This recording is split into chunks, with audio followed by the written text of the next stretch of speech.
Well, hey pals, Peeps here. Thanks for dropping in today. Just wanted to do a quick little VR for our pal Mike over at Scoots Collectibles. He's asking us to show some of our favorite rookie cards. And I'm just going to show two cards today because they have a story behind them that I've been kind of waiting to share. And well, let's get started. And that story begins with this card here. 1969 Topps Reggie Jackson. This is a card from the childhood collection, and I sent this in a handful of years ago now, and came back a good two. But the story behind this is a card that I traded for. I believe when I traded for it, I was 10. I believe it was 1984. I can remember where I was. I was in the basement of my folks' place, and my brother had come home on a holiday, a vacation, I think was for the Christmas holidays. And I had already been going to card shows with my dad at that age, and I had picked up a card. And, I don't think he was collecting much. He was in his 20s, he was in college, and he's quite a bit older than me. But anyway, I digress. He was home for the holidays, and I showed him a card I had got at a card show, and he was very interested, needless to say. And I think, rewind to 1984, and you'll keep that in mind, I should say, as before I reveal this next card. Anyways, we ended up making a deal for his kind of, I don't want to call it a beater copy. I mean, it's actually not too bad. There's a little paper loss here, a big crease.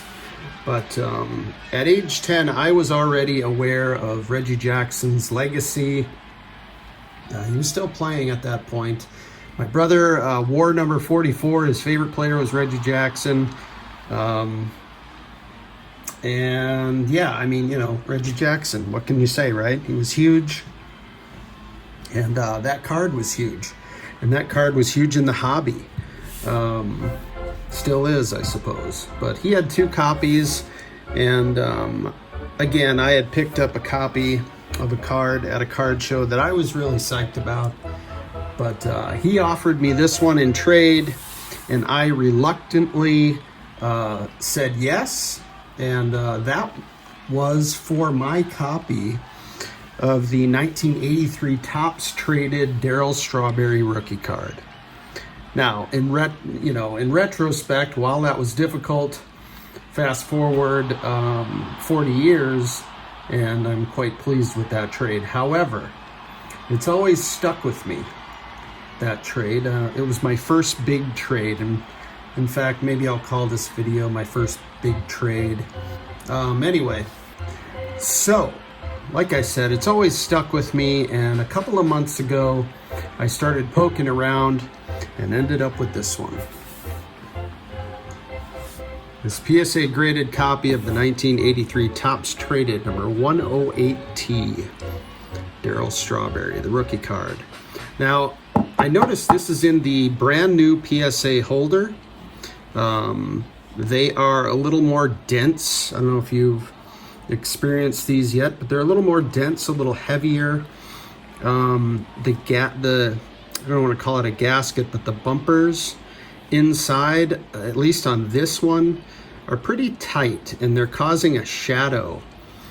I mean, I wouldn't be lying if I said I'm a little bit irritated by the shadow this is creating, as it is so tight to the card. It sort of interferes with the card, in my opinion. But I digress.